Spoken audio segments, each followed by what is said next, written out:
এইটাই যদি আমরা মেনে নিতে পারতাম, আরে এইটা বাংলাদেশের মানুষ মেনে নিলে তো ডক্টর ইউনূস আর 2 বছর থাকা লাগে না। কথা বলছে না কেন? এইটাই যদি আমরা মেনে নিতে পারতাম, হ্যাঁ ষড়যন্ত্র আছে, হচ্ছে, হবে। আফগানিস্তান যদি আল্লাহর বিধান কায়েম করে টিকে থাকতে পারে, বাংলাদেশে আল্লাহর বিধান কায়েম হয়ে গেলে আমরাও টিকে যাব। কারণ আল্লাহর রহমত তখন আকাশ ফুঁড়ে নাজিল হয়ে যাবে। কথা বলেন ঠিক কিনা? আমি কথা বলছি খুব অল্প সময়, খেয়াল করে মেলাবেন। আজকে থেকে এই ময়দানে এসেছি শুধু লোক দেখানোর জন্য। মানুষ আমার চেহারা দেখবে, আমি তার চেহারা দেখব না। আমি সিদ্ধান্ত নিয়ে যাব, দুনিয়ায় যারা মানুষের তৈরি করা আইন প্রতিষ্ঠা করে, আন্দোলন করে, আমি আজকে থেকে আর ওই রকম মানুষের পেছনে নেই। আর যারা আল্লাহর আয়াতের পরিবর্তে মানুষের তৈরি করা আইন কানুন প্রতিষ্ঠা করতে চায়, তারাও ওই লূত নবীর জামানার উম্মতের মতোই। তারা আল্লাহর বিধান পাল্টিয়েছে, আর আপনি আল্লাহর বিধান বাদ দিয়ে নতুন করে আর একটা বিধান প্রতিষ্ঠা করতে চান। বিষয় একই। উনি নবীর স্ত্রী, চরিত্রহীন মানুষদেরকে সাপোর্ট করার কারণে যদি জাহান্নামে যায়, হামজা চরিত্রহীন মানুষদেরকে, যারা আল্লাহর আইন মানে না, আল্লাহর বিধানের পরিবর্তে অন্য বিধান নিয়ে আসে, এদের চরিত্র পৃথিবীর সবচাইতে খারাপ। কারণ এরা ফ্যাসাদ সৃষ্টিকারী। এই কথা বলেন না কেন? আমি ইঙ্গিত দিলাম, আশা করি আপনি বুঝেছেন। এরপরেও যদি কেউ না বোঝার ভান করে থাকেন, মোনাজাতের পরে আসেন, আপনার কানের কাছে মুখ নিয়ে বলছি, জোরে তো আর বলা যাচ্ছে না, এটা আমি বানালাম। এখন আপনার জানাজা পড়াবে কে? মৌলবাদী বলে যে গাল দিচ্ছেন। আমরা চাই এদেশে কোনো মানুষ যেন মুসলমান এবং আলেমদেরকে মৌলবাদী বলে গালি না দেয়। এ দাবি আপনারা করেন না? যদি এরকম মন মানসিকতা থাকে, আপনিও কিন্তু বিপদে পড়বেন। কারণ আপনি তো একদিন মারা যাবেন। হিন্দু হলে নাই আপনাকে পুড়িয়ে ফেলতো, খ্রিস্টান হলে নাই ওইভাবে আপনাকে নিয়ে যেত বিদায় দিতে। আপনি তো মুসলমান দাবি করেন। আমরা এখনো পর্যন্ত দেখতে পাচ্ছি অনেকেই শিক্ষিত মানুষ, কিন্তু এই মানুষগুলো কাদের ফাঁদে পা দিয়ে যেন এই কথা বলতে চাচ্ছে। কোরআন হাদিসের কথা যারা বলে তাদেরকে তারা মৌলবাদ বলে চালিয়ে দিচ্ছে। এই জিকির বন্ধ করা লাগবে। কার ফাঁদে পা দিয়ে আপনি এই জিকির করছেন আমি জানি না। এই ধোয়া তুলেই কিন্তু আয়না ঘর বানিয়েছিল। এই ধোয়া তুলেই হাজারো মুসলমানকে গুম করেছে আমার বিশ্ববিদ্যালয় কুষ্টিয়ার ওয়ালিউল্লাহ মুকাদ্দাস। এখনো পর্যন্ত তাদের খোঁজ নেই। 10 বছর হয়ে গেল।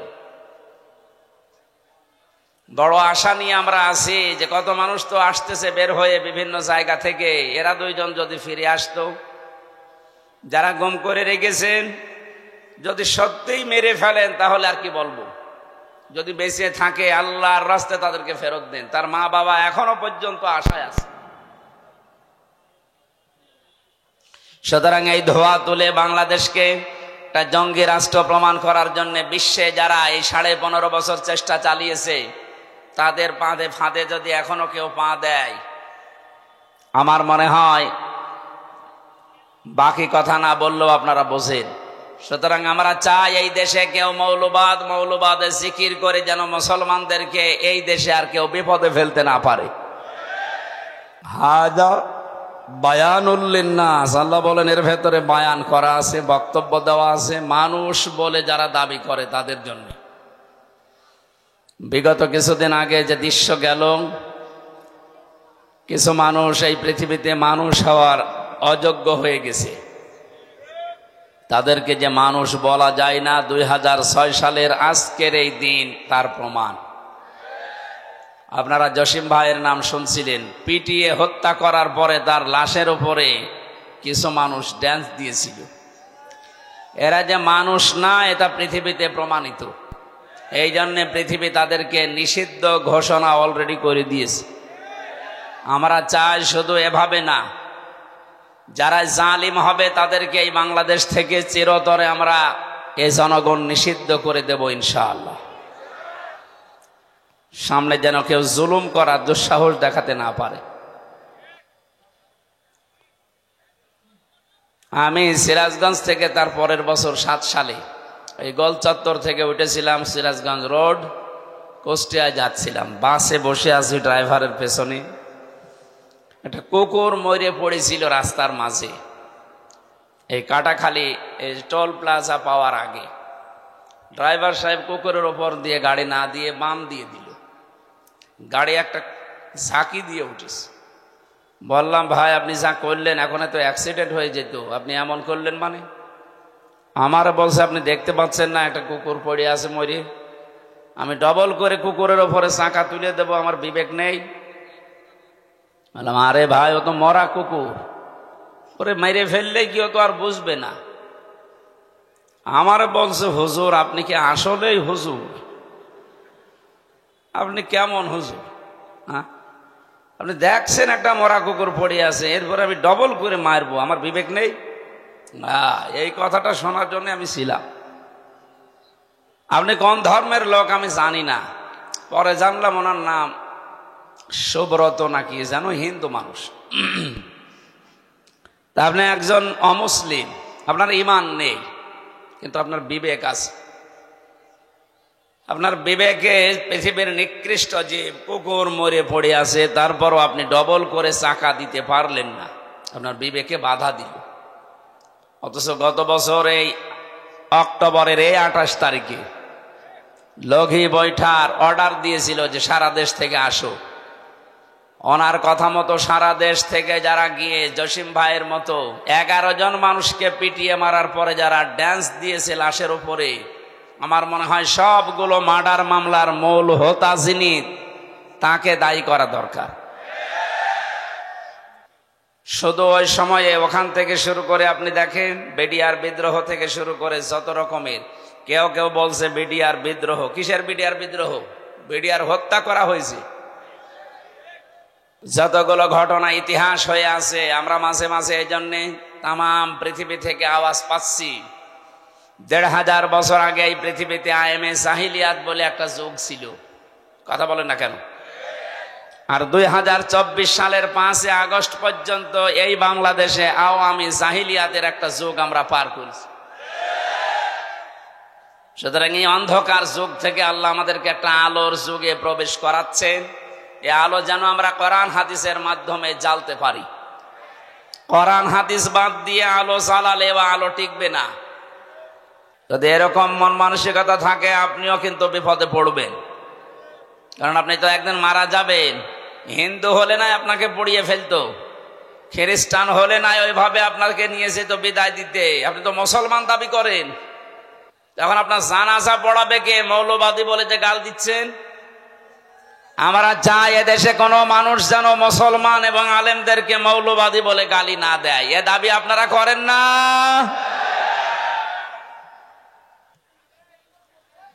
এই জন্য 2006 সালের অক্টোবরের 28 তারিখে যারা নৃশংসতার শিকার হয়ে জীবন দিয়ে গেল, আওয়ামী জাহিলিয়াত। আইয়ামে জাহিলিয়াত ছিল 1500 বছর আগে।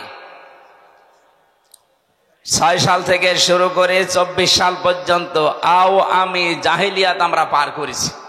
এটা যে একটা অন্ধকারের যুগ, এতে কোনো সন্দেহ আছে আমাদের? কোনো সন্দেহ নেই, একটা অন্ধকারের যুগ পার করলাম। সব ছিল অন্ধকারের ভেতরে। আল্লাহ আমাদেরকে অন্তত একটা আলোর মুখ দেখানোর চেষ্টা করে দিয়েছেন, বাস্তবতা দিয়েছেন সামনে, আমরা যেন এটা ধরে রাখতে পারি। এই জন্য কোরআনে কারিমের এই আলোচনাগুলো বেশি বেশি হওয়া দরকার, কারণ কোরআন হচ্ছে আলো। কোরআন কি? আল্লাহ বলেন হাদা বায়ানুল লিন্নাস, এটা মানুষের জন্য বক্তব্য, ওয়া হুদান, এটা পথ নির্দেশিকা, ওয়া মাউইযাতুন, এটা উপদেশ, লিল মুত্তাকিন, যে মানুষগুলো মুত্তাকি দাবি করে তাদের জন্য। আমরা যেহেতু আল্লাহর বান্দা মুসলিম, এদেশে 96% আমরা বাস করি, সেই হিসাবে কম বেশি আমরা সবাই মুত্তাকি, কিন্তু স্তর আছে। কেউ উপরে থাকবে, কেউ মাঝে থাকবে, কেউ নিচে থাকবে। জান্নাতের স্তর যেমন 8টা, মুত্তাকিদের স্তরও ওইরকম 8টা। যে যেই ধরনের মুত্তাকি হবে আল্লাহ তাকে ওই স্তরে জান্নাতে রাখবেন। আমরা যেন জান্নাতুল ফিরদাউসে যাবার মতো মুত্তাকি হতে পারি, বলেন আমিন। দরবারে ইলাহিতে শুকরিয়া আদায় করেন তো আলহামদুলিল্লাহ। দরুদ আর সালাম পড়ছি আমাদের নবী মুহাম্মদ রাসূলুল্লাহ সাল্লাল্লাহু আলাইহি ওয়াসাল্লামের প্রতি।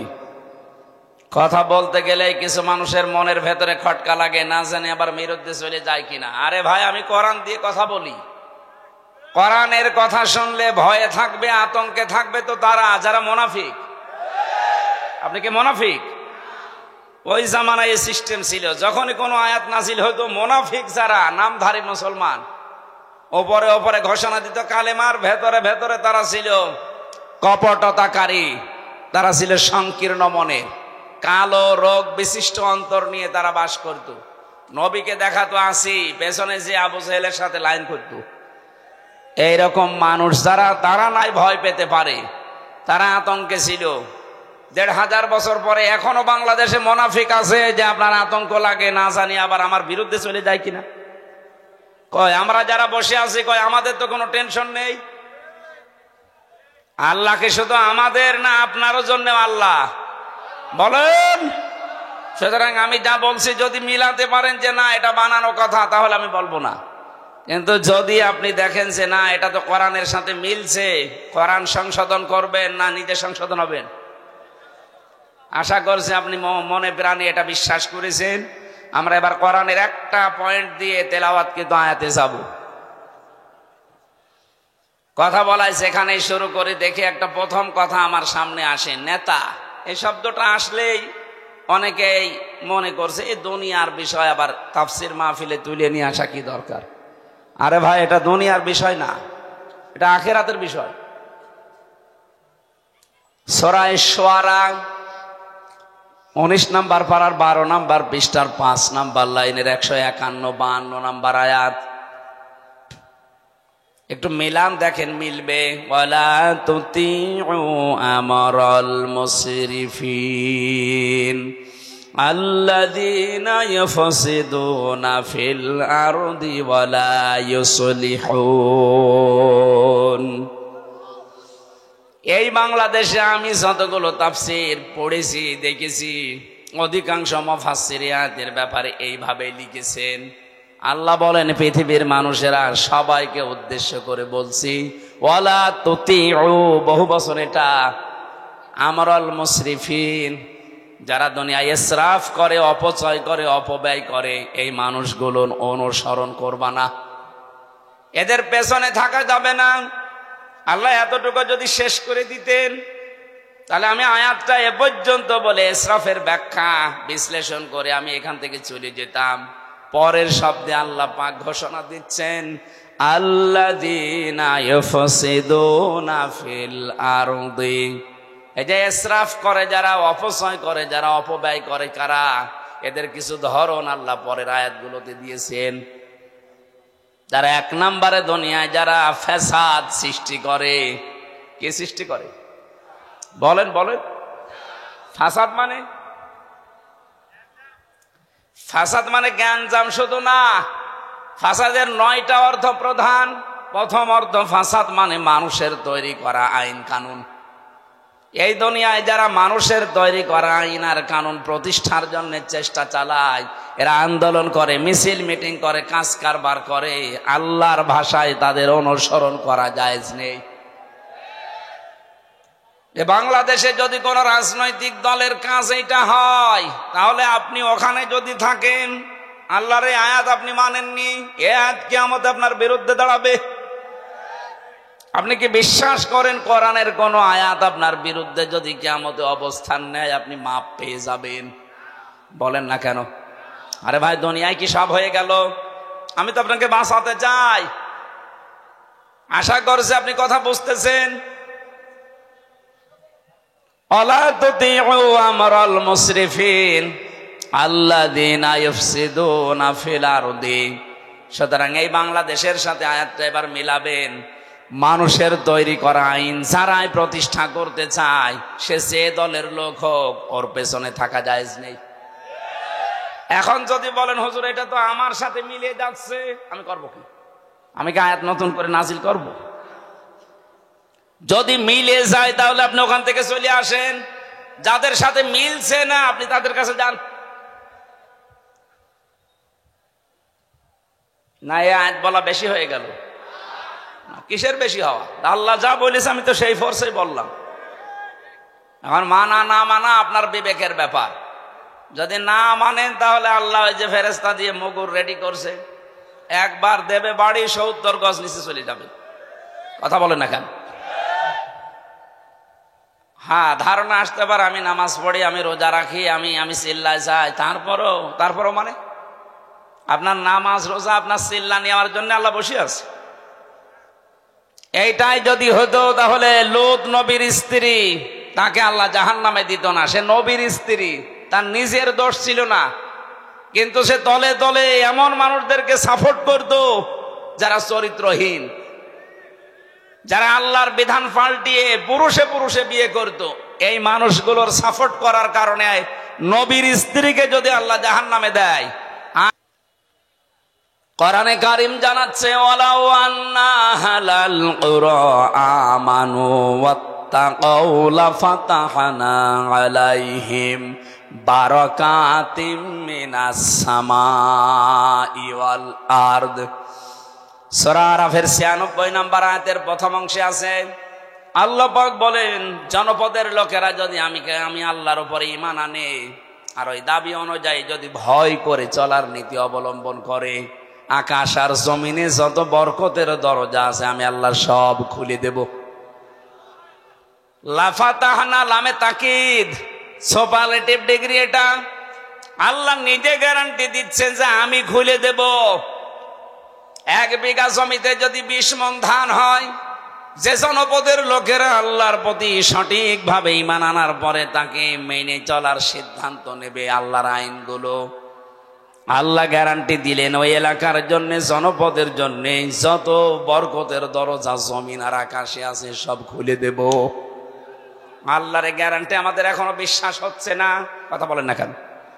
যদি এটা আমরা বিশ্বাস করতাম, এদেশে বহু মানুষ কিন্তু এটা বিশ্বাস করানোর জন্য জান প্রাণ দিয়ে তারা খাটতেছে। আপনি তাদের কষ্টের মূল্য দিতে চান না। ও ভাই, আমি নাম ধরেই বলছি, আমিরে জামাত ডাক্তার শফিকুর রহমান, উনি সেই পর্যায়ে আছে। ওনার যা টাকা পয়সার মালিক, আল্লাহ ওনারে বানিয়েছে, ওনার যে ব্যবসা প্রতিষ্ঠান আছে, উনি এই মানবতার জন্য যদি কাজ না করে, চিন্তা ভাবনা না করে, শুধু নিজে খাবো, নিজে পরে যতদিন আছে বেশি আরামে আয়েসে কাটাবো, কোনো ব্যাপার ছিল না। ওই রকম জীবন আর একটা পেলে উনি কাটাতে পারতো। এক কথা বলেন না কেন? এই ঝানঝাপি ক্ষুব্ধ রাস্তায় ওনার আসার দরকার কি? কেন আজকে সিলেটে, কালকে চট্টগ্রামে, এরপরের দিন নাটোরে, এরপরের দিন খুলনা, এত দৌড়ানো লাগবে? তার কি অভাব আছে আপনার মতো? তার যে বিশাল হাসপাতাল আছে, ওইটা দিয়ে যদি সায়েন্স পন্থায় উনি করে খেতে চায়, মরণ পর্যন্ত হালাল রুজি খেতে পারবে, 1 টাকাও হারাম উপায় করা লাগবে না। কোন কারণে এই মানুষটা এই রাস্তায় আসতেছে? আপনার বিবেকে কি নাড়া দেয় না? উনি বুঝেছেন খায়রুন নাস মাইয়ানফাউন নাস। হাদিস, নবীজি কিন্তু খায়রুন নাস বলার পরে মাইয়ানফাউল মুসলিমুনা বলেননি, যে মানুষের ভেতরে ওইটা উত্তম যে পৃথিবীতে শুধু মুসলমানদের উপকার করছে এবং করবে না। এনফাউ যেটা মজারে, বর্তমান, ভবিষ্যৎ, প্রেজেন্ট, ফিউচার, এরপরে আল্লাহর নবী মুসলিমুনা দেয়নি, দিয়েছে খায়রুন নাস মাইয়ানফাউন নাস। পৃথিবীতে শ্রেষ্ঠ মানুষ আল্লাহর দরবারে ওইটা যে বেশি বেশি নামাজ পড়ে না, যে বেশি বেশি রোজা রাখে না, যে বেশি জিকির করে। কখনো নবী যে কথা বলেননি, বিশ্ব নবী জানিয়েছেন ওই লোকটাই আল্লাহর কাছে সবচাইতে দামি, যার দ্বারা মানুষের উপকার হয়, কল্যাণ হয়।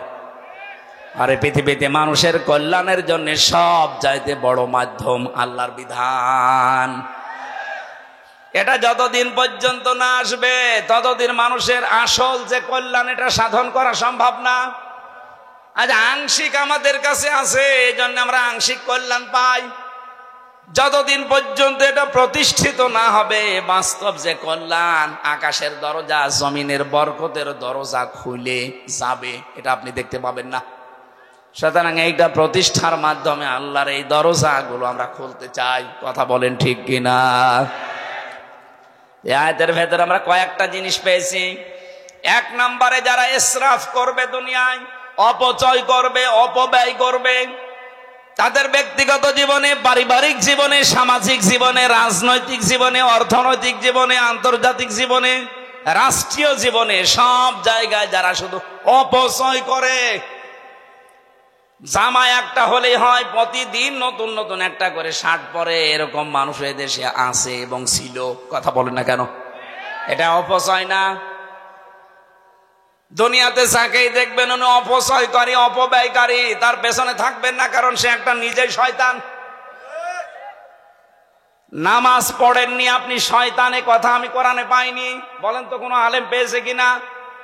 রোজা রাখে না, সে শয়তানে কথা আল্লাহ পাক বলেননি। হজ করেননি আপনি, শয়তানে কথা আমি পাইনি। কিন্তু যারা অপচয় করে, অপব্যয় করে, এই মানুষগুলোকে আল্লাহ বলেন এরা শয়তানের ভাই। ইন্নাল মুবাযযিরিনা কানু ইখওয়ানাশ শায়াতিন ওয়া কানাশ শাইতানু লিরাব্বিহি কাফুরা। সূরা বানী ইসরাঈলের ভেতরে আছে, যারা অপচয় করে, অপব্যয় করে, এই মানুষগুলো শয়তানের ভাই। আমি এরকম কড়া কথা কোরআনে কোনো জায়গায় পাইনি। নামাজ পড়েননি, শয়তানের ভাই না, নেই। কিন্তু অপচয় করলে সে শয়তানের ভাই হয়ে যায় ঘোষণা। 15.5 বছর আমরা এটা অনেককে দেখতেছি। 15.5 বছরের ভেতরে যত অপচয় হয়েছে, অপব্যয় হয়েছে, এগুলো যদি অপচয় অপব্যয় না করে শুধুমাত্র জনগণের জন্য, রাষ্ট্রের কাজের জন্য ব্যবহার করতেন, আল্লাহর কসমে এই দেশটা কিন্তু দাঁড়িয়ে যেত। আমরা তো এইটাই চাচ্ছি, অপচয় অপব্যয় বন্ধ করেন, সত্য এবং ন্যায়কে দেশে প্রতিষ্ঠা করে দেন। যা আছে এইটা নিয়ে আল্লাহ দেশ দাঁড় করিয়ে দেবে। নবীজিকে আল্লাহ বলেছিলেন, হে নবী, আপনি এখান থেকে চলে যাচ্ছেন, কিন্তু এই দোয়াটা করেন আমার কাছে, আকুর রব্বি আদখিলনি মাদখালা সিদকি ওয়া আখরিজনি মুখরাজা সিদকি ওয়া জাআলনি মিন লাদুনকা সুলতানান নাসীরা। এই শেষের যে কথাটা, আল্লাহ তুমি আমাকে এমন একটা রাষ্ট্র ক্ষমতা দান করো যেখানে তোমার সাহায্য থাকে। আমার তো মনে হচ্ছে দেশে একামতে দিনের দায়িত্ব যারা পালন করে, তাদের একটা মানুষকে মুখ দিয়ে যদি বলাতে পারেন, তারা যদি বলে আমরা জামাতে ইসলামের প্রতিষ্ঠা চাই, আমি আজকে থেকে তওবা করে ফিরে আসবো। আপনি যাকেই জিজ্ঞাসা করে, সে জীবনেও বলবে না আমরা জামাতে ইসলামের প্রতিষ্ঠায় দেশে চাই। তারা বলতে বাধ্য হবে আমরা আল্লাহর কোরআনের প্রতিষ্ঠা চাই। এইটাই তো আসল বিষয়। এই কথা বোঝার চেষ্টা করেন। আল্লাহর কোরআনে কারিম যদি এ দেশে প্রতিষ্ঠিত সত্যি হয়ে যায়, আমি আপনাকে গ্যারান্টি শুধু না, অনেকেই দিচ্ছে, এ দেশে চাঁদাবাজি থাকবে না। আজ আমরা অনেকে আতঙ্কে আছি, বাইরে গেলে অনেককে মেরে ফেলছে মানুষ বিভিন্ন কায়দায়। এই গ্যারান্টি কোরআনে কারিম দিয়েছে 1500 বছর আগে। ফামান তাবিআ হুদায়া ফালা খাউফুন আলাইহিম ওয়ালা হুম ইয়াহজানুন। আমার পাঠানো হেদায়েত যদি কেউ অনুসরণ করে চলতে পারো, আমি আল্লাহ গ্যারান্টি দিচ্ছি, কোনো ভয় থাকবে না, কোনো চিন্তা থাকবে না। স্বাধীন হয়েছে ঠিক, কিন্তু এখনো ভয় আছে না নেই? এখনো অনেক আওয়ামী জাহিলিয়াত যারা, এ মানুষগুলোর কারণে এখনো ভয়ে ভয়ে আছি। এই ভয়টা থাকবে না যদি এটা কায়েম হয়ে যায়। এই জন্য আমরা গ্যারান্টি দিতে পারি, এটা কায়েম করে দেন। আল্লাহর ঘোষণা মিথ্যা হবে না। তখন আপনি ঘরের ভেতরে যেভাবে নিরাপদে আছেন, রাস্তাঘাটে ওভাবে নিরাপদে থাকবেন। আমরাও এটা চাই না, বলেন বলেন। আজ বিভিন্ন দ্রব্য মূল্যের ঊর্ধ্বগতি বাড়তেছে, এইটাও বন্ধ হওয়া সম্ভব। ফালিয়াবুদু রাব্ব হাযাল বাইত আল্লাযী আত'আমাহুম মিন জু' ওয়া আমানাহুম মিন খাউফ। আল্লাহ বলেন, ঘরের মালিকের ইবাদত করো। এ ঘরের মালিকের ইবাদতের তাফসিরে পড়েছি, আল্লাহর আইনগুলো একটু মেনে চলার চেষ্টা করো ব্যক্তি, পরিবার, সমাজ, রাষ্ট্রে। দেখবা দুনিয়াতে খাবারের অভাব হবে না, কোনো ভয়ও থাকবে না। খাবারের অভাব হবে না। আমাদের জাতির পিতা হযরত ইব্রাহিম আলাইহিস সালাম, এই তথ্যটা জানা দরকার অনেকের। হযরত ইব্রাহিম নবী আলাইহিস সালাম যেদিন বিবি হাজেরা এবং ইসমাইলকে রেখে আসেন এই মরুভূমির ময়দানে, সেদিন তিনি দোয়া করেছিলেন, মাবুদ তুমি আমার এই বংশধর যাদেরকে রেখে গেলাম, তিনি তো কথা মুখ দিয়ে উচ্চারণ করতে পারছিলেন না।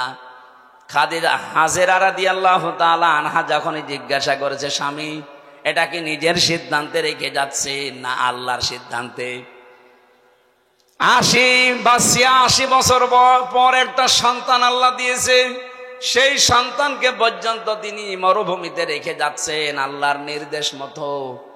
ওই সময় তিনি কথার মুখ দিয়ে বের হয়নি, আকাশের দিকে আঙ্গুল দিয়ে বলেছিলেন হ্যাঁ আল্লাহর অর্ডারে। তিনি ওই দিন দোয়া করেছিলেন, তার দোয়াটা ওই জামানায় কেউ শোনেনি, কিন্তু আল্লাহ পাক কোট করে রেখেছেন কোরআনে। আল্লাহ রাব্বুল আলামিন সূরা ইব্রাহিমের ভেতরে এসে আয়াতের শেষের অংশটা নাজিল করে জানিয়েছেন, তোমাদের জাতির পিতা ইব্রাহিম দোয়া করেছিলেন, রব্বুল আলামিন আমার এই বংশধরদের জন্য তুমি গোশত এবং দুধ এই দুইটার ভেতরে বরকত দিয়ে দিও। এই জন্য আরব জাহানের ভেতরে শুধু মক্কায় আপনি অন্য কোনো ফসল পাবেন না। দেখবেন এখানে গোশত আর দুধের কোনো অভাব নেই। উট বলেন, বকরি বলেন, দুম্বা বলেন, এগুলো দিয়ে গোশত আর দুধ, আমাদের এটা জাতির পিতার দোয়ার ফসল। কিয়ামত পর্যন্ত এই বরকত থাকবে। এমন একটা জাতির পিতা আমরা পেয়েছিলাম, দোয়ার ফসল চলছে এখন, কিয়ামত পর্যন্ত দোয়া চলতেই থাকবে। আর আমরা যারা জাতির পিতা দাবি করি, কি দোয়া করেছে? আমি নিচে নামলাম না। আমার ভাইরা, আমি যেটা বোঝাতে যাচ্ছিলাম, যখন ইব্রাহিম নবীর নাম এসেই গেছে, আর একটা পয়েন্ট বলছি, ওয়াজতাবাকুম ওয়া মা জাআলা আলাইকুম ফিদ্দীনি মিন হারাজ। আল্লাহ বলেন, তিনি সে আল্লাহ যিনি তোমাদেরকে নির্বাচিত করেন।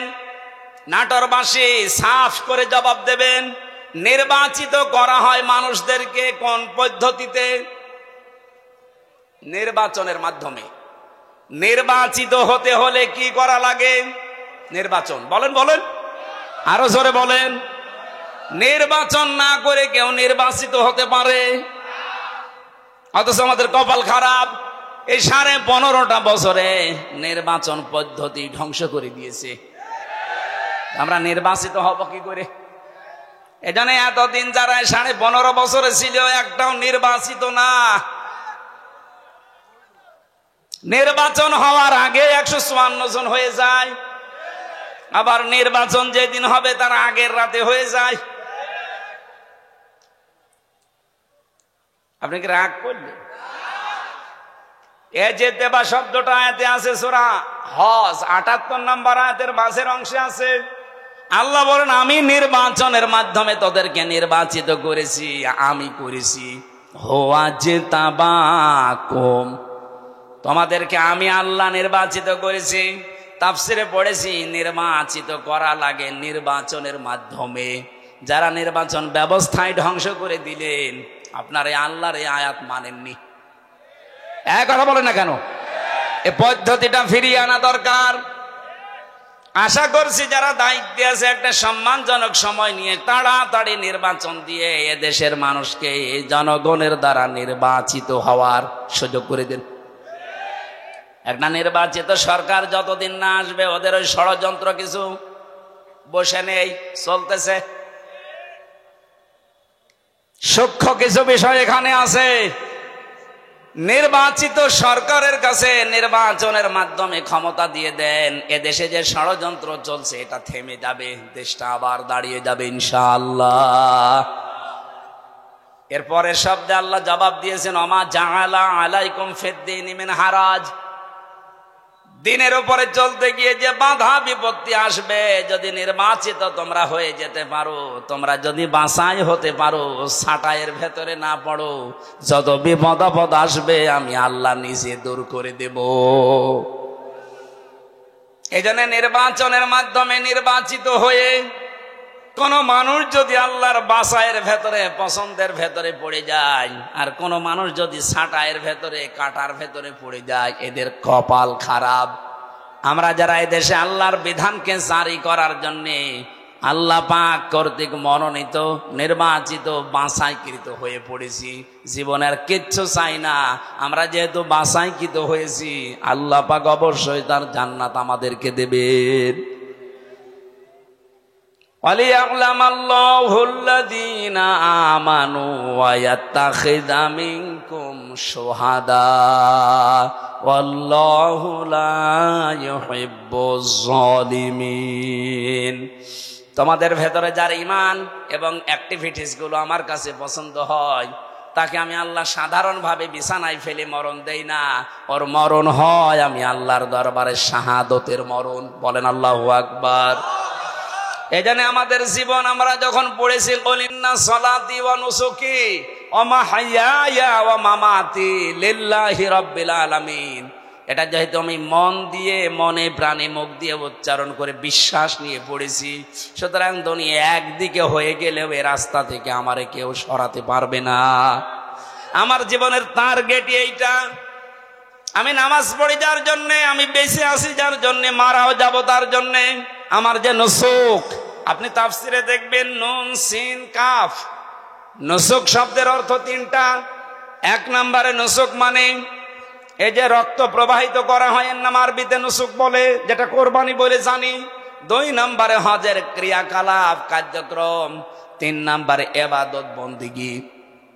আমি যা করছি, হজ করি, নামাজ পড়ি, রোজা রাখি, আমার শারীরিক মানসিক চিন্তার যে ইবাদত বন্দেগী আছে, এমনকি আমি যা জবাই করি সব আমি আল্লাহকে দিয়ে দিয়েছি। বলেন সুবহানাল্লাহ। আমাদের জীবনে হতাশা বলে কিছু নেই, কারণ হতাশা থাকবে তাদের জীবনে যে মানুষগুলো আল্লাহর এই নামাজকে আদায় করবে না। ইন্নাল ইনসানা খুলিকা হালুআ ইযা মাসসাহু শাররু জাযুআ ওয়া ইযা মাসসাহুল খায়রু মানুআ ইল্লাল মুসাল্লিন। রাব্বুল আলামিন বলেন, অবশ্যই আমি মানুষকে বানিয়েছি অস্থির চিত্ত দিয়ে। এ সব সময় ব্যস্ত মানুষ, সব সময় ব্যস্ত। কোন নিয়ামত পেলে সে কৃপণ হয়ে যায়, আর কোন অশুভ কিছু আসলে, কোন ক্ষতি, কোন অকল্যাণ, কোন কষ্ট যদি স্পর্শ করে তাকে, সে তখন হতাশ হয়ে যায়। এই গুণগুলো বলতে বলতে হঠাৎ আল্লাহ আলোচনার ধরন পাল্টিয়ে দিয়েছেন। আল্লাহ কিন্তু ভালোই বলছিলেন, ইন্নাল ইনসানা খুলিকা হালুআ ইযা মাসসাহু শাররু জাযুআ ওয়া ইযা মাসসাহুল খায়রু মানুআ। হঠাৎ আলোচনার ধরন পাল্টিয়ে চলে গেছেন অন্য লাইনে। আল্লাহ বলেন ইল্লাল মুসাল্লিন। এই সমস্ত গুণ পৃথিবীর সব মানুষের ভেতরে আছে। এরা সবসময় অস্থির, এরা বিপদ আসলেই হায় হতাশ করে, আর নিয়ামত পেলে কৃপণ হয়ে যায়। কিন্তু তারা নয় যারা মুসল্লি। কারা? কোন মুসল্লি? আল্লাযীনা হুম আলা সালাতিহিম দাইমুন, যারা তাদের নামাজে নিয়মিত। আমার মনে হয় এই আয়াতটা থেকে বাংলাদেশ জামাত ইসলামী, ইসলামী ছাত্র শিবির, আজ ইসলামী ছাত্রী সংস্থা একটা পয়েন্ট নিয়েছে। ওনারা যাই নামাজ পড়বে ওনাদেরকে লিখে রাখা লাগে যে আমি আজকে এই কয়েকটা নামাজ পড়েছি। আপনি এক ওয়াক্ত নামাজ পড়েন, দুই ওয়াক্ত পড়েন, আপনি মুসল্লির ভেতরে নেই। আপনাকে নামাজ দাইমন নিয়মিত পড়া লাগবে। এজন্য আপনি জামাতে পড়লেন না একা পড়লেন, ওইটাও লেখা লাগে। এক কথা বলছেন না? আপনার জীবন পরিবর্তনের জন্য সিলেবাসটা খুব জরুরি। আপনি যদি এখানে নাও আসতে চান, শুধু সিলেবাসটা কাছে রাখেন, 6 মাস আপনি কাছে রাখলে আপনার জীবন পাল্টাতে বাধ্য। আরে ভাই, আমি নিজে তো পরীক্ষিত। 6 মাস রেখে দেখেন না কেন? আপনার জীবন যদি উচ্ছৃঙ্খল থাকে, বিশৃঙ্খলায় পরিপূর্ণ থাকে, আশা করছে আপনার জীবনকে আপনি কন্ট্রোলে নিয়ে আসতে পারবেন। আপনাকে আমি দাওয়াত দিচ্ছি না যে আপনি শিবির করেন, জামাত করেন, দরকার নেই। আপনার জীবনকে যদি সুগঠিত, সুশৃঙ্খল, সংগঠিত করতে চান, একেবারে লাইন মতো তুলতে চান, আল্লাহর এই আয়াতগুলোর পরে যে ইল্লাল মুসাল্লিন আল্লাহ দিয়েছেন, এটা যদি বাস্তবে দেখাতে চান, এই ফর্মটা একটু দোকান থেকে কিনে নিয়ে হলেও পূরণ করেন। দেখবেন আমি কসম দিয়ে বলছি, আপনি পাল্টিয়ে যাবেন। কারণ এই ফর্মগুলো সব কোরআনে কারিম থেকে ধারাবাহিকভাবে নিয়েছে। সুবহানাল্লাহ বলতে পারেন না?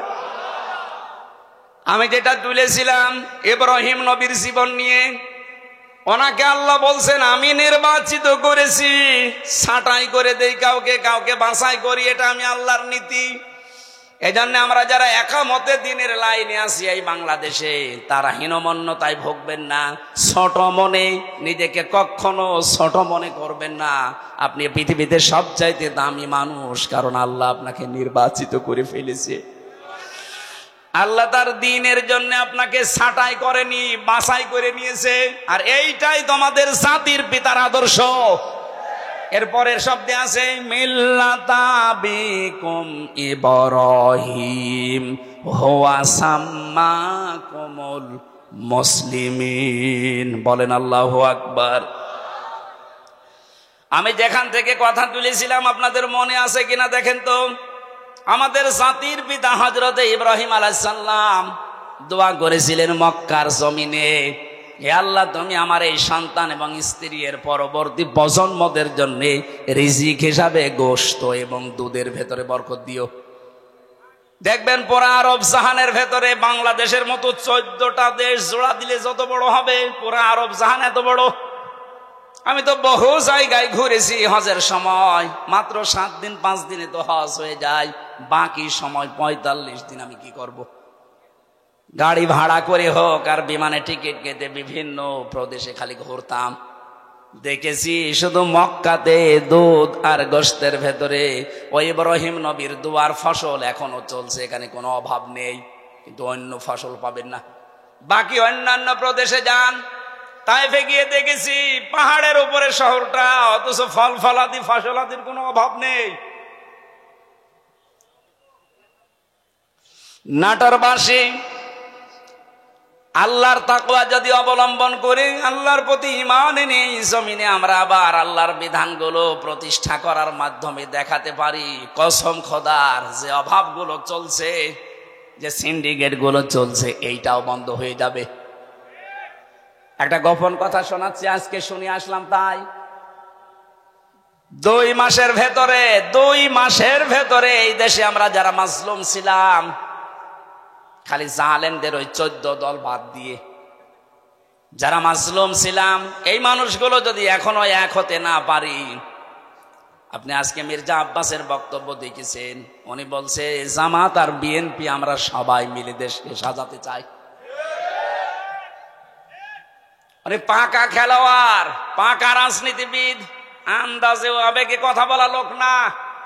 যা বলেছে চিন্তা ভাবনা করে বলেছে। আপনি একা পারবেন না।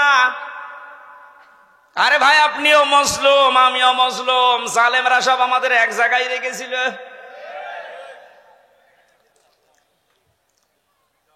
আমি অবদান স্বীকার করি, এই জন্য শুকরিয়া আদায় করছি। জনাব তারেক জিয়া সাহেবের পিএস আমার সাথে 3 বছর ছিল পাশে।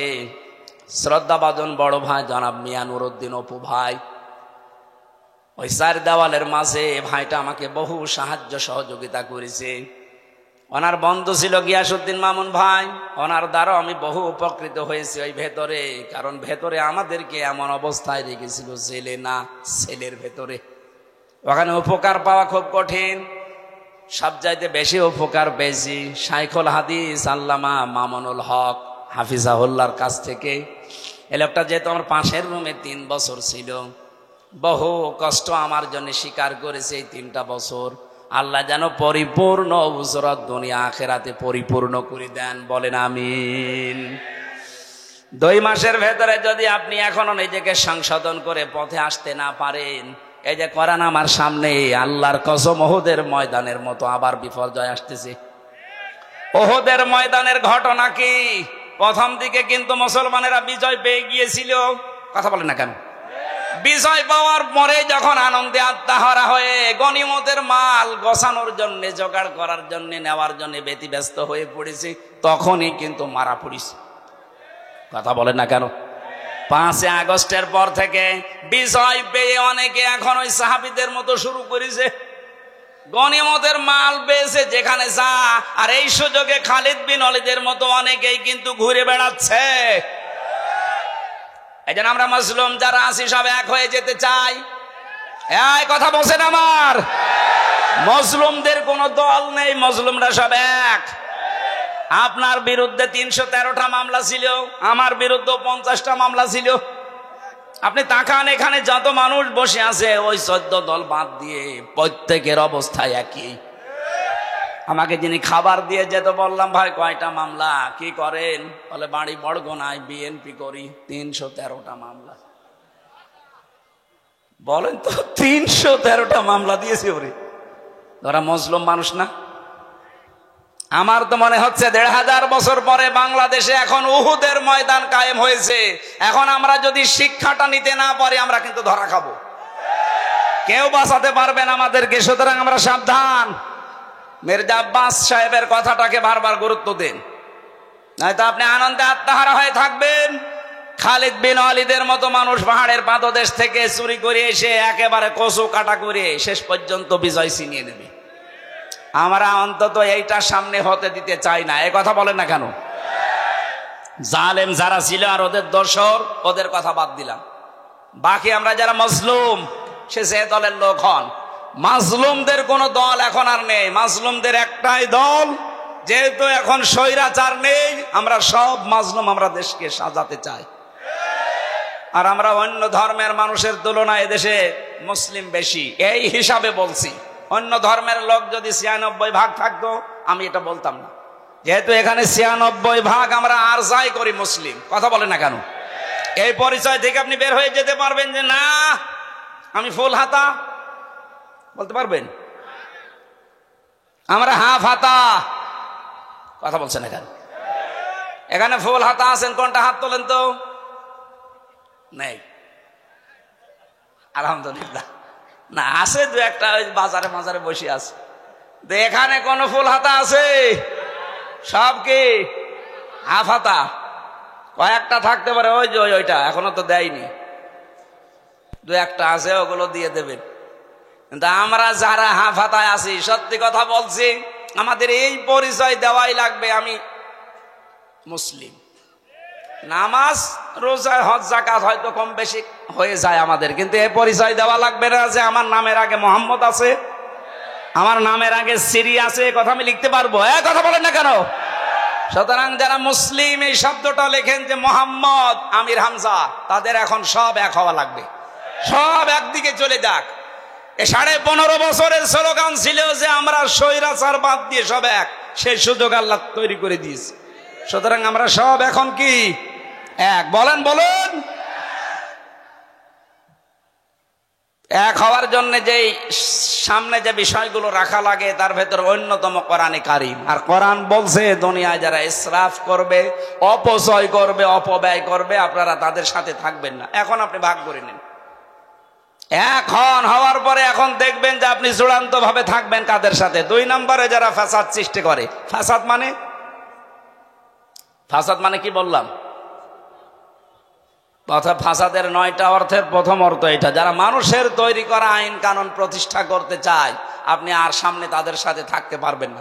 দেখবেন আস্তে আস্তে সব মুসলিম এক হয়ে গেছে। আল্লাহ আমাদেরকে আয়াতটা মেনেছে। আমি আয়াতটা কি বানালাম? বলেন বলেন।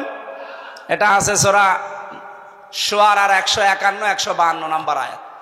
এই জন্য নেতৃত্ব এটা কিন্তু শুধু দুনিয়ার বিষয় হলে আমি কোনো অনুষ্ঠানে বলতাম না। কিছু মানুষ গীবত করে বাইরে বসে বসে, হুজুর শুধু নেতৃত্বের কথা বলে। আরে ভাই, এটা তো আমার জীবনের সাথে আখিরাতের সাথে সম্পর্কিত।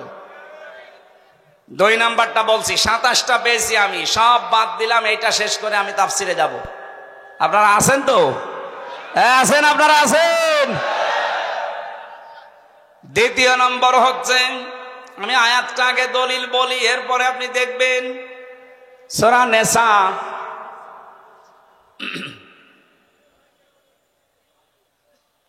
5 নম্বর পারার 2 নম্বর পৃষ্ঠা 11 নম্বর লাইনের 34 নম্বর আয়াতের প্রথম অংশে আছে, আর রিজালু কাওয়ামুনা আলান নিসা। আল্লাহ পাক বলেন এই পৃথিবীতে নেতৃত্ব দেবে পুরুষেরা, মেয়েরা থাকবে তাদের আন্ডারে। এই আয়াতটা বানিয়েছে কে? না আমি এখন বানালাম? কথা বলেন কে? এই আয়াত দ্বারা প্রমাণিত নেতৃত্বের ভার পড়বে পুরুষের উপরে, আর মেয়েরা থাকবে তাদের আন্ডারে। এই আয়াত যদি আমরা 100% বিশ্বাস করি, এখানে যারা আছেন সারা বাংলাদেশে যেহেতু 96% মুসলমান, এই হিসাবে বড় আশা নিয়ে আয়াতটা পড়লাম। আগামী কিয়ামতের আগ পর্যন্ত বাংলার চেয়ারে কোনো মহিলা যেন নেতৃত্বে বসতে না পারে। হ্যাঁ, পুরুষ মানুষ আসুক, কথা বলেন না কেন? যেই মহিলা থাকবে সেখানে আপনি থাকবেন না, এটা মনে হয় রাজনীতি হয়ে গেল। হ্যাঁ, এটা রাজনীতি। এবার আল্লাহকে আজকে রাতে জিজ্ঞাসা করবেন, আল্লাহ সূরা নেসার 34 নম্বর আয়াতের প্রথম অংশ মনে হয় ঠিক হয়নি, কারণ আমাদের দেশে এটা আছে, আপনি এ কি করলেন, এটা অন্তত তুলে সৌদি আরবে দিয়ে দেন, হবে?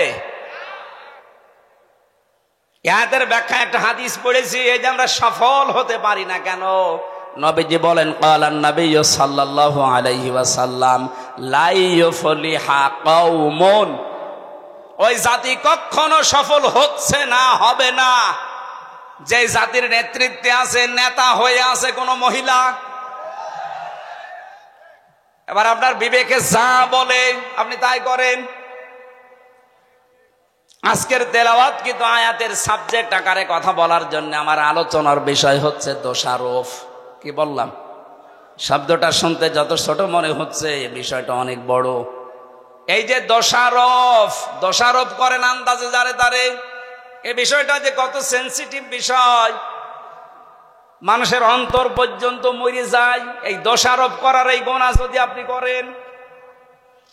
আমি একটা বই পড়েছি, 16টা রোগের কারণে মানুষের অন্তর মরিয়ে শেষ হয়ে যায়, তার ভেতরে প্রথম হচ্ছে যারা দোষারোপ করে। সূরা নিসার 112 নম্বর আয়াত প্রমাণ দিচ্ছেন আল্লাহ, ওমা ইয়াকসিব খাতিয়াতান আও ইসমান সুম্মা ইয়ারমি বিহি বারিআন ফাকাদ ইহতামালা বুহতানা ওয়া ইসমান মুবিনা। এ পৃথিবীতে অনেক মানুষ এমন আছে, হে নবী আপনি দেখবেন, তারা নিজেরা অন্যায় করে, নিজেরা অপরাধ করে, নিজেরা পাপের কাজ করে, আর কাজটা যখন সংগঠিত হয়ে যায়, একটা নিরপরাধ ভালো মানুষ নির্দোষ মানুষের উপরে পাপটা চাপিয়ে দেয়, দোষটা চাপিয়ে দেয়, সে যেন প্রকাশ্য পাপের বোঝা বহন করছে। আজটা যে কত বাস্তব, আপনি এই 5 আগস্টের পর থেকে মিলে যাবে। এই 15.5 বছর যারা আন্দাজে মানুষের ওপরে নিজেরাও অন্যায় করে দোষ চাপিয়ে দিত, সেই দোষ এখন আল্লাহ তাদের ঘাড়ে চাপিয়ে অলরেডি মানুষকে দেখাচ্ছে। এদেশের যত অপকর্মের মূল হোতা, আমি কোরআন সামনে নিয়ে মিথ্যা কথা বলছি না, সত্য কথা বলছি, ছাত্রলীগ। কারণ আমি জেলে দেখেছি বিশ্বজিৎকে হত্যা করেছে যারা, আবরার ফাহাদকে যারা হত্যা করেছে সব আমার সাথে ছিল। আমি জিজ্ঞাসা করেছিলাম ওই শাওনকে, ফাঁসির আসামি ছিল, এখন যাবজ্জীবন 30 বছর হচ্ছে। মাঝে মাঝে খাবার দিতে আসতো, উনি রাইটার ছিল, লিখতে আসতো নাম। বললাম আপনি এই কাজ করলেন কেন, এখন কেমন লাগে? জীবনের সবচাইতে বড় মারাত্মক ভুল আমার এইটা। ওই সময় কেন ওদের আদর্শে অনুপ্রাণিত হয়ে বিশ্বজিৎ কিন্তু বারবার বলেছিল, ভাই আমি আপনার ধর্মের লোক না, আমি হিন্দু মানুষ। যদি আপনার বিশ্বাস না হয়, আপনি আমার লুঙ্গি খুলে প্যান্ট খুলে দেখেন যে আমার ফুল হাতা। কথা বলছেন এখন? ও কিন্তু বলেছিল যে আমি হাফ হাতা না, এরপরও ওকে আমরা ছাড়ি নাই, জায়গায় শেষ করে দিয়েছি। এই অন্যায়টা করার পরে চাপিয়ে দিতে চেয়েছিল ইসলামপন্থীদের মাথার উপরে, আল্লাহ তাদের মাথার উপরে দোষটা চাপিয়ে দুনিয়ার মানুষকে দেখিয়ে দিয়েছে। ক্ষমতার কারণে, প্রভাব প্রতিপত্তির কারণে, টাকা পয়সার কারণে অনেক দোষ তাদের ঢাকা ছিল। আল্লাহ 5 তারিখের পর থেকে সব এখন এই যে আয়াতের শেষের শব্দ ফাকাদ ইহতামালা বুহতানা ওয়া ইসমাম মুবিনা, ও যেন প্রকাশ্য পাপের বোঝা বহন করে বেড়াচ্ছে। ঠিক তাই, এমন বোঝা আইজিপি গতকালকে সংবাদ সম্মেলন করে জানিয়েছে পরশুদিন, যদি এই দেশে এই নিষিদ্ধ সংগঠনের কেউ পরিচয় দেয়, তার 6 মাস জেল। প্রতিদিন এখন দেখতে পাচ্ছেন নিষিদ্ধ সংগঠনের গোপন বৈঠক থেকে 21 জন আটক। আপনি এটা এতদিন চালিয়েছিলেন ইসলামপন্থী মানুষদের উপরে, আল্লাহ পুরা উল্টিয়ে দিয়েছে। এই কথা বলেন না কেন?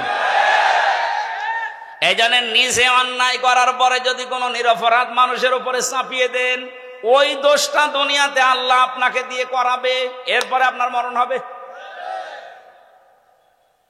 এবার আসেন তো আয়াতের ব্যাখ্যায় একটা ঘটনা পেয়েছি আবেগমূলক, আপনারা থাকবেন না? ইমাম মালিক রহমতুল্লাহ আলাইহির জামানায় এক মেয়ে লোক মারা যাবার পর সেখানে আর এক মেয়ে লোক লাশ ধোয়াচ্ছে। হঠাৎ করে ময়লা পরিষ্কার করে যখন রানের উপরে হাত দিয়েছে, ওই মেয়েটার হাত গেছে আটকিয়ে। এত চেষ্টা করে হাত খুলতে চায় না। এলাকার ইমামকে জিজ্ঞাসা করা হলে কি করা যায়, উনি ফতোয়া দিলেন, এক কাজ করেন, এই মেয়েটার যে মরা মেয়ে মৃত মহিলার এই জায়গা থেকে এর রান কেটে বাদ দিয়ে দেন, চামড়া কেটে তুলে ফেলেন। কিন্তু এই মেয়েটার স্বামী রাজি না, বলে আমার বউ মারা গেছে, আমার বউ নেককার মহিলা, তার এখন মারা যাওয়ার পরে তার গোশত কেটে বাদ দেবেন, আমি মানি না। আপনার দরকার হয় যে মহিলার হাত আটকিয়েছে ওর হাত কেটে বাদ দেন। এখন ওর স্বামী আর সন্তান এসে বলছে কি, আমরা আসলাম বিপদ থেকে বাঁচাতে, আর এখন আমাদেরই বিপদে ফেলবেন না, আমরা মানি না। আর একজন বড় যিনি আছেন মসজিদের, তাকে নিয়ে আসেন। তিনি বলছেন এক কাজ করেন, জীবিত মহিলার তো হাত দরকার, এই মহিলারই কেটে ফেলেন, কিন্তু ওর পরিবার রাজি না। শেষ পর্যন্ত কি করা যায়, এখান থেকে একটা মাসলা আমি পেয়েছি। দুইজনের স্বামী কিন্তু ফতোয়া দিচ্ছে দুইজনের ব্যাপারে যে আমার স্ত্রী আল্লাহওয়ালা, আমরা আমার জীবিত স্ত্রীর হাত কাটতে দেব না। ওই যে মারা গেছে ওই মহিলা বলছে আমার স্ত্রীর এই রান কাটতে আমরা দেব না। বড় ঝামেলায় পড়ে গেল ইমাম সাহেব, কি করি এখন? ওই দেশের প্রধান বিচারপতি, যিনি বিশ্বের নাম করা একজন আলেম, ইমাম মালিক রহমতুল্লাহ আলাইহি, মদিনায় তিনি থাকেন। 80 কিলোমিটার দূরে এই ঘটনা। ঘোড়ায় চড়ে তাকে নিয়ে আসা হচ্ছে, আপনি আসেন বিচারটা করেন, নাই তো আমাদের এলাকায় রক্তক্ষয়ী সংঘর্ষ হবে। আর এই মহিলা তো বিপদে আছে, হাত তুলতে পারে না। এত টানাটানি করি আমরা, লাশ উঠে চলে আসে। এখন এই মরা মহিলার সাথে জীবিত মহিলাকেও তো কবর দেওয়া লাগবে। ইমাম মালিক আসলেন, পর্দা দিয়ে ঢেকে দিয়ে মহিলাকে জিজ্ঞাসা করলেন, কি হয়েছে বলো দেখি। মেয়েটা বলছে, কিচ্ছু হয়নি, আমি কিচ্ছু জানি না, শুধু কান্দে কান্দে।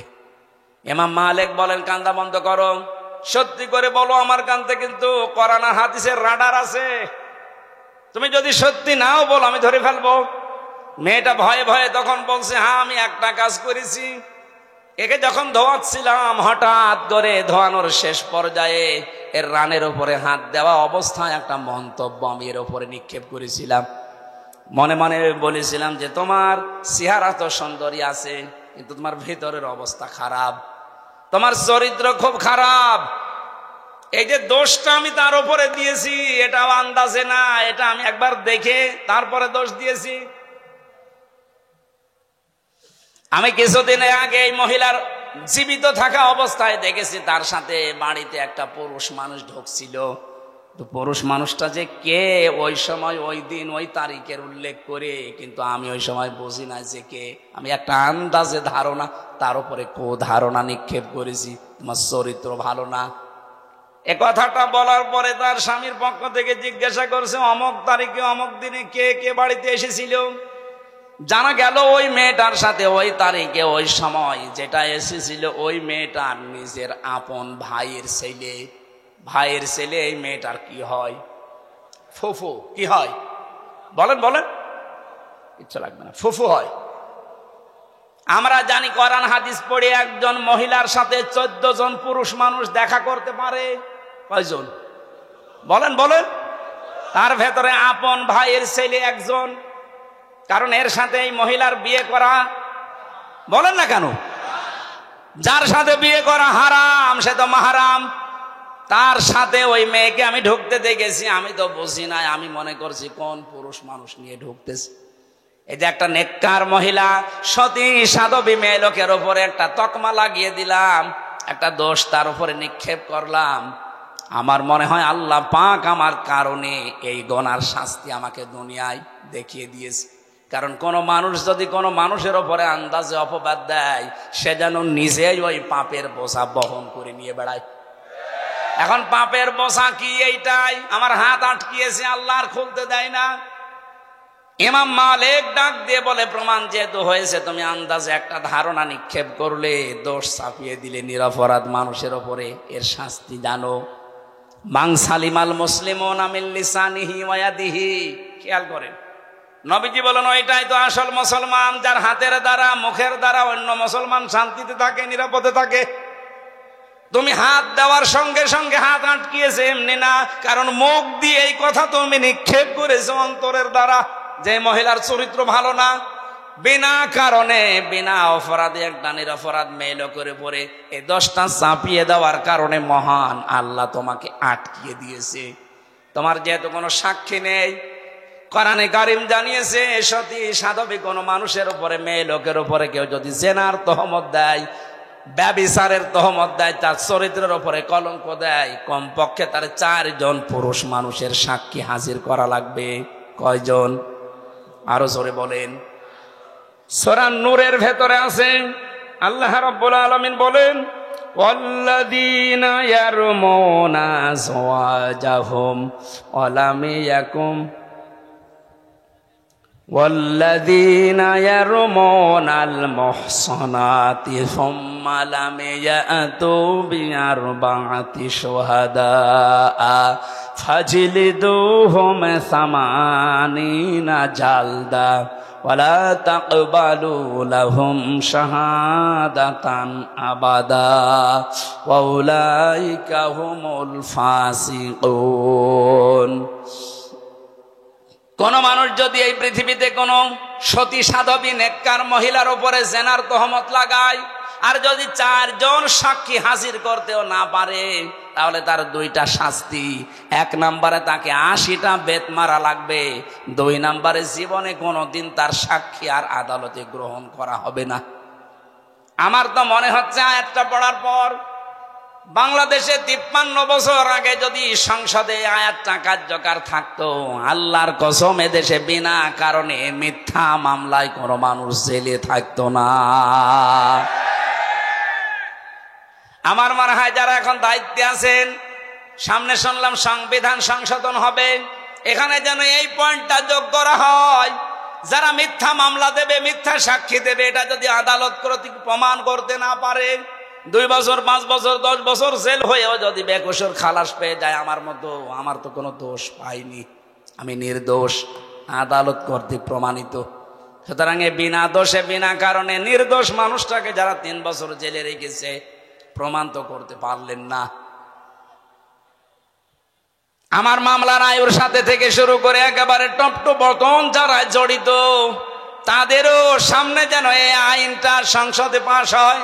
যারা প্রমাণ করতে পারবে না, যারাই জড়িত, তাদেরকেও অতদিন জেল খাটানো লাগবে। তাহলে দেখেন, মিথ্যা মামলা এমনি বন্ধ হয়ে যাবে। আর 2 নম্বরের বড় গুরুত্বপূর্ণ বিষয়, যারা বিনা কারণে নির্দোষ মানুষের উপরে আন্দাজে দোষ চাপিয়ে দেয়, তাদের প্রথম শাস্তি 80টা বেত। 2 নম্বরে কোনোদিন তাদের সাক্ষী আর এই দেশে গ্রহণ করা হবে না। কত বড় শাস্তি আপনি লক্ষ্য করেছেন? 1,10,000-এর মতো মানুষ এই দেশে এখনো জেলে আছে। আমার মনে হয় 70,000 মানুষ কালকেই বের হয়ে যাবে যদি এই আজটা সংসদে কায়েম হয়। বহু নির্দোষ মানুষ জেল খাটতেছে, এমনি কিচ্ছু জানে না, মিথ্যা সাক্ষী দিয়ে তারা জেলখানায় রেখেছে। এই মামলার আয়ু থেকে শুরু করে যারা এর সাথে জড়িত, যারা পুরাপুরি কমপ্লিট করতে পারবে না, তাদেরও ওই শাস্তির আওতায় আনা লাগবে। তখন এই ছোটখাটো রাগারাগি হলেও আর পুলিশ দিয়ে ধরাবে না, বলবে না, যদি প্রমাণ করতে না পারি, ও ছাতা আমার কপালেও আছে।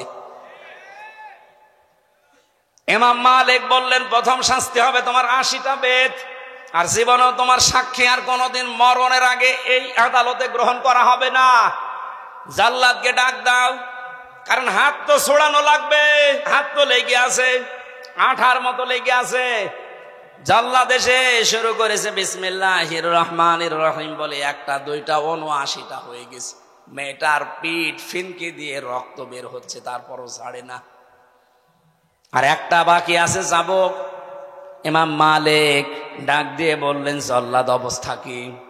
পর্দার আড়াল থেকে জবাব দিচ্ছে, ইমাম সাহেব অবস্থা খারাপ, আর একটা বাকি আছে, কিন্তু হাত ওই অবস্থায় আছে। ইমাম মালিক বললেন, না, কোরআন মিথ্যা হতে পারে না। কোন দিন কোরআনে কারিমে কোন মিথ্যা কথা আল্লাহ দিতে পারেন না। ওয়া তাম্মাত কালিমাতু রাব্বিকা সিদকাও ওয়া আদলা লা মুবাদদিলা লিকালিমাতিহি ওয়া হুয়াস সামিউল আলিম। আল্লাহ পাক বলেন, আমার এই কোরআন পরিপূর্ণ করার সত্য দিয়ে কিয়ামত পর্যন্ত কোন মিথ্যা এর ভেতরে প্রবেশ করতে পারবে না। লা ইয়াতিহিল বাতিলু মিন বাইনি ইয়াদাইহি ওয়ালা মিন খালফি তানজিলুম মিন হাকিমিন হামিদ। এর ভেতর থেকে, উপর থেকে, নিচ থেকে, ডান থেকে, বাম থেকে কোনো মিথ্যা যাওয়ার সম্ভাবনা বলেন। 2 নম্বরে, এটা কিয়ামত পর্যন্ত পরিবর্তন হবে না, যা দিয়েছি ওইটাই। দুনিয়া পাল্টাবে কিন্তু কোরআনে কারিমের কোনো বিধান পাল্টানো সম্ভব। 3 নম্বর, এটা ইনসাফ দিয়ে পরিপূর্ণ, কারো অবিচার করে না। আজ বাংলাদেশে 49 বছর, 53 বছর অবিচার চলছে, একটাই কারণ, এইটা প্রতিষ্ঠিত নেই আইন ব্যবস্থায়। এটা যদি বিচারালয়ে, প্রশাসনে, সংসদে সত্যি আমরা নিয়ে যেতে পারি, নবীজির গ্যারান্টি হচ্ছে অমান হাকামা বিহি আদালা, এটা বিচার ব্যবস্থায় নিয়ে যান, ন্যায় বিচার কায়েম করে দেবে। এর উপরে আমাদের বিশ্বাস এখনো পরিপূর্ণ আসে না। এই জন্য একে বাদ দিয়ে আমরা তৈরি করা আইন বিশ্বাস করে ওখানে নিয়ে যাই। মানুষের তৈরি করা আইনগুলো ওখানে যাবার পরে দেখা যায় ন্যায় বিচারের তুলনায় আরো দিন দিন অবিচার বেড়ে যাচ্ছে। আর আমার নয় অন্য কিছু ভাবলাম, আমি সবার কথা বাদ দিলাম, শুধুমাত্র ইসলামী আন্দোলন করার কারণে আমার যতটুকু দেখা চোখে, জামাতের আমির যিনি ডাক্তার শফিকুর রহমান যে বারবার জেলে যাচ্ছে, নিজের ব্যক্তিগত কোনো কারণে না, দোষে না, শুধু ইসলামী আন্দোলন করার কারণে। ন্যায় বিচার থাকলে ওনারে এই বছরের পরে বছর জেল না, 1 সেকেন্ড ওনারে জেলে রাখার কোনো সম্ভাবনা নেই, কোনো অধিকারও থাকবে না। অনেকেই যারা উল্টা পাল্টা দোষ দেওয়ার মন মানসিকতা করেন, আরে ভাই উনি এসেছে ওই রকম লাইন থেকে, উনি মুক্তিযোদ্ধা পরিবারের সন্তান, উনি বাম রাজনীতি করতে করতে এসেছে, ওনারে যে আপনি উল্টা পাল্টা দোষ লাগিয়ে দেবেন যে আপনি আলবদর আসামস, আপনি রাজাকার, আপনারা নিজেরা তখন ধরা খাবেন, কারণ ছাত্রলীগ থেকে উঠে এসেছে। এখন মাঝে মাঝে সেজদা দিয়ে কাঁদে, রব্বুল আলামিন তুমি দয়া করে আমাকে যে একামতে দিনের খাদেম বানিয়েছো, যদি ওই অবস্থায় আমি থাকতাম আজ আমি জাহান্নামের পথে দৌড়াতাম। এইরকম কিছু মানুষ আল্লাহ বাংলাদেশে যেন তৈরি করে দেয়, যারা আজ না বুঝে একামতে দিনের বিরোধিতা করেন। আপনিও যদি ডাক্তার শফিকুর রহমানের মতো বুঝতে পারেন, দেখবেন আপনিও খাদেম হয়ে যাবেন। উনি যদি বাম থেকে এসে খাদেম হতে পারে, আপনি তো ডান পথে আছেন, একটু আসেন না কেন? আপনাকে ভর্তি হতে বলছি না, শুধু সিলেবাসটা একটু দেখেন। আমি এক ওসিকে পড়াতাম কুষ্টিয়ায়, এত বামপন্থী মানুষ, আল্লাহ রসুল বিশ্বাস করে না, কিন্তু কোরআনে কারিম শুনতো খুব সুন্দর করে। যখন তেলাওয়াত করতাম ওই সময়, এমনিতে আমার গলা ওই সময় আরো ভালো ছিল, সুর দিয়ে পড়ার সময় দেখতাম তা ধরে আছে, বলতো হুজুর বিভিন্ন কাজ কারবার করি, মজা পাই না, কোরআনের ভেতর একটা মজা আছে, আপনি পড়েন, শুধু পড়েন তাই বলতো না। পড়তে পড়তে যখন ভালো লাগতো তখন আমাকে বলছে, আপনি কিভাবে পড়েন, আমারে ওইভাবে পড়ানো শিখান, আমি যেন আপনার মতো পড়লেই বুঝি যে কি বলতে চাই। আমি যেমন ইংরেজি পড়লেই বুঝি যে আমি কি, আরবি পড়লেও যেন আমি বুঝতে পারি অন্তত কোরআনটা যে কি পড়ছি। আমি এভাবে পড়তে হলে তো শাব্দিক অর্থ মুখস্থ করা লাগবে, আপনাকে কয়েকশো আরবি গ্রামার আপনাকে আয়ত্ত করা লাগবে। বলছে আমি পড়বো, পড়া আরম্ভ করেছিল। চিন্তা করলাম এই ফাঁকে ওনারে আমি ইসলামের দিকে নিয়ে আসতে পারি কিনা দেখি। একটা ছোট্ট বই দিয়েছিলাম, ওপরের আর পেছনের পৃষ্ঠা খুলে দিয়ে, কারণ আমি জানি যে এই পৃষ্ঠা ওনারে দিলে জীবনও পড়বে না। বিংশ শতাব্দীর একজন অন্যতম মুজাদ্দিদ সাইয়্যিদ আবুল আলা মওদুদী আল উস্তাজ, ওনার লেখা কালিমার হাকিকাত, এ বই নেই একটা? দেখলাম এ বই দিলে পড়বে না, উপরের পৃষ্ঠা ছিঁড়ে ফেললাম, ওখানে নাম লিখে দিলাম অন্য জনের, পেছনের পৃষ্ঠা ছিঁড়ে দিলাম যে কোন জায়গা থেকে ছাপা হয়েছে ওর লিখা আছে, দরকার নেই। উপরেরটা পেছনেরটা ছিঁড়ে বাকি পৃষ্ঠা যেখানে এক দিয়ে শুরু করা ওইগুলো দিলাম। চিন্তা করলাম লেখক কার নামে দিয়ে একজন মহিলার নাম লিখে দিলাম। অনেক পড়ার পরে বসে নাই, প্রথমে বললাম স্যার কি করেছেন? বলছে পড়েছি, ভালোই তো লাগছে, এই লেখক তো অনেক উচ্চ মানের লেখক।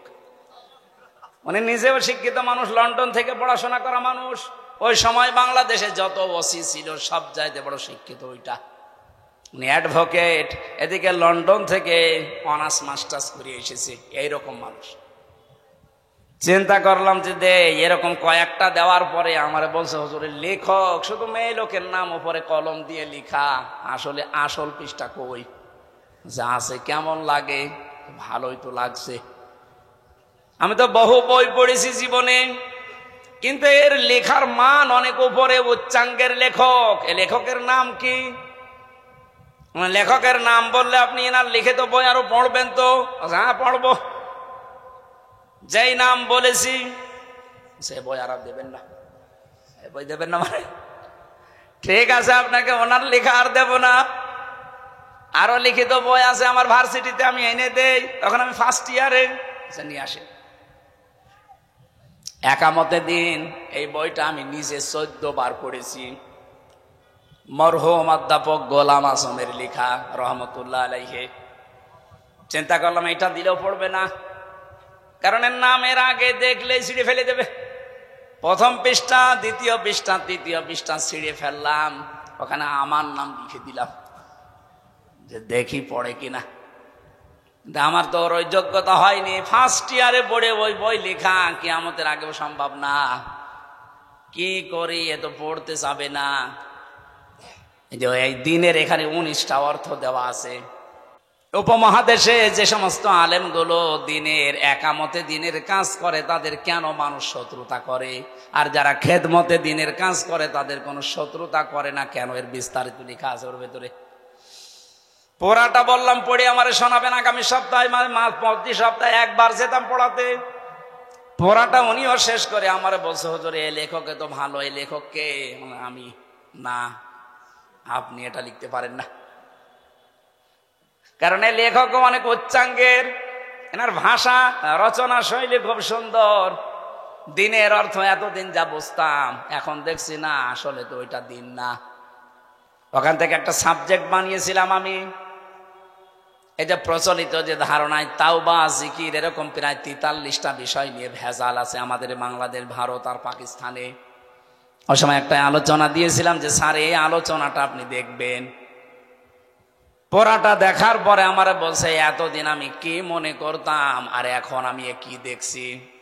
পরবর্তীতে দেখলাম ট্রান্সফার হয়ে গেছে, এখন আর পরিচয় নেই, যোগাযোগও নেই। ওই সময় যা শুরু করেছিলাম আমার তো মনে হচ্ছিল ওরে যদি আমি একটা বছর এভাবে টিপস দিতে পারতাম, আমার আল্লাহ ওকে ডাক্তার শফিকুর রহমানের মতো ঘুরিয়ে দিত। আপনি এই জন্য আসবেন, আপনাকে আমি ভর্তি হতে বলছি না, সিলেবাসের কাছে আসেন, শেষ করে দেব, শেষ করে দেওয়া দরকার। মানে আর একটা আছে তো আমার তো আবার বেঁচে থাকা লাগবে। এই আয়াত শেষ করতে তো এই যে ফাঁকা দেহাই তামালা বহুতান, এই বহুতানের ভেতরে প্রায় 36টা না 37টা বিষয় লুকিয়ে আছে। আমি এই যে বই নিয়ে এসেছি আজকে, পড়াটা এর ভেতরে ব্যাখ্যা করা আছে। আমার প্রত্যেকটা আলোচনার সাবজেক্ট আকারে আমি তৈরি করি। এখান থেকে আমরা কিছু শিক্ষা আজকে নিয়ে গেলাম, কি বিনা কারণে কারো উপরে কোনো দোষ দেব না, অপবাদ দেব না। আজ এইটা 15.5 বছর বেশি ছিল, এখনো পর্যন্ত অনেকে আন্দাজে দোষ দিয়ে দেয়। এটা মেয়েদের ভেতরে প্রবণতার বেশি, এই কথা বলেন না কেন? এটা যে কত বড় মারাত্মক অপরাধ আপনি টের পাচ্ছেন না। যার ভেতরে যেই দোষ নেই, ওই দোষ যদি কেউ তার উপরে চাপিয়ে তাকে কালার করে, যতদিন আপনি ওই দোষ না করবেন ততদিন আপনার মরণ হবে না। আপনি আলেমদের ওপরে জেনার তহমত দিয়েছেন, আপনি আলেমদেরকে উল্টা পাল্টা নাম দিয়েছেন, আপনাকে আল্লাহ ওই রকম উল্টা পাল্টা কাজ করাবে দুনিয়ায় যদি ওই আলেম ওই কাজ না করে থাকে। আজকে আমার সাথে মাওলানা হাফিজুর রহমান এসেছে, ওনার নামে একজন আমাকে মোবাইল করে উল্টা পাল্টা দোষ দিল যে ওনার চরিত্র এই এই, অথচ অনেক কোরআন মাথায় নিয়ে বলতে পারে যে ওই দোষ ওনার ভেতরে নেই, পোড়াটা কালার করার জন্য ওই দোষ ছাপিয়েছে। সুতরাং যে লোক এই দোষ দিলেন সেহেতু রেকর্ড হচ্ছে, যদি এটা ওনার দাবিতে আপনি মিথ্যাবাদী হয়ে থাকেন, এই যে 2 বারের কথা বলেছে যে চরিত্র খারাপ, এই দোষ আপনাকে দিয়ে আল্লাহ দুনিয়ায় করাবে, তারপরে আপনার মরণ হবে। কারণ ফাকাদ ইহতামালা বুহতানা ওয়া ইসমাম মুবিনা, প্রকাশ্য পাপের বোঝা আপনাকে দিয়ে আল্লাহ বহন করাবে দুনিয়ায়। এজন্য আমরা সাবধান থাকবো কারো উপরে যেন দোষ চাপিয়ে না দেই। আপনি দোষ চাপাবেন, আপনাকে আল্লাহ ওই রকম দোষে দোষী বানিয়ে বিদায় করবে।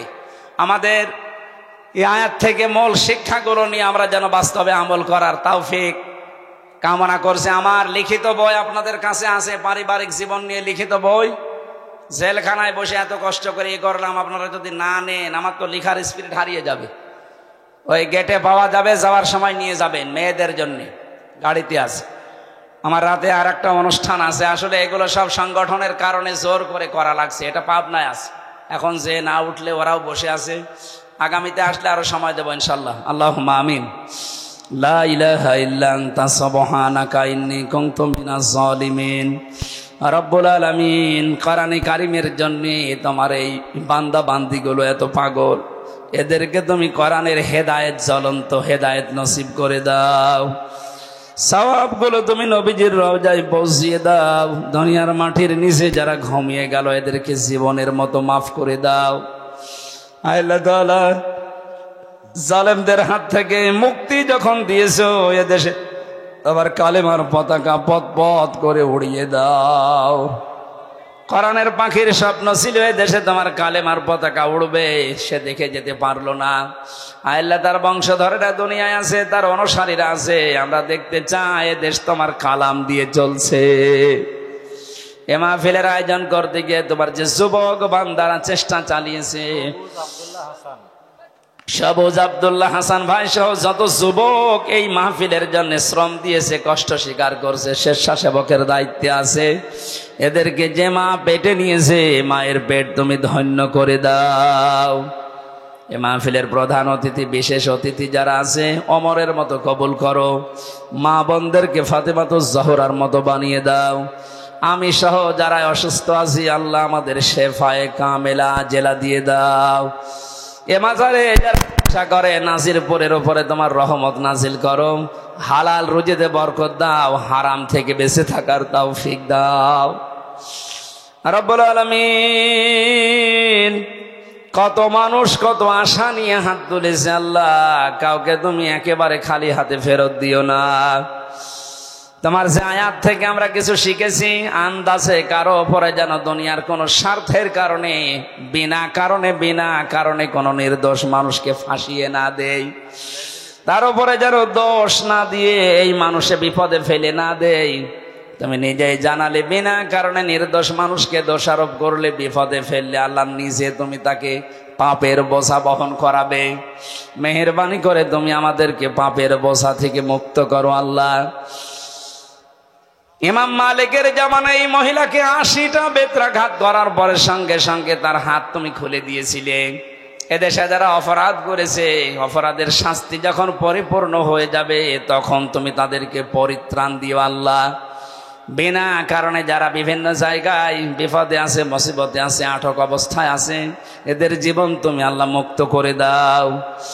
আল্লাহ আমি তোমার কাছে আমার কণ্ঠটা, শরীরটা ভিক্ষা চাই। যতই পরিশ্রম করি তোমার রহমত থাকলে কিচ্ছু হবে না ইনশাআল্লাহ। দয়া করে তোমার বান্দা বান্দীদের জন্য আমার কণ্ঠটা তুমি ভিক্ষা দাও। আমার শরীরের যত রোগ আছে আল্লাহ তুমি দূর করে দাও। এই গুরুদাসপুর বড়াই গ্রাম এলাকায় তোমার যে বান্দা খেদমত করার জন্য আকাঙ্ক্ষা পেশ করছে, অধ্যাপক মাওলানা আব্দুল হাকিম, আল্লাহ তোমার বান্দা বান্দীদের দিল মন তার দিকে ঝুঁকিয়ে দাও। আরো যারা আকাঙ্ক্ষা পেশ করছে, যার দ্বারা তোমার মানবতার খেদমত হবে, যার দ্বারা তোমার দ্বীনের কল্যাণ হবে, আল্লাহ তুমি তার হাতে এই কল্যাণটা দিয়ে দাও।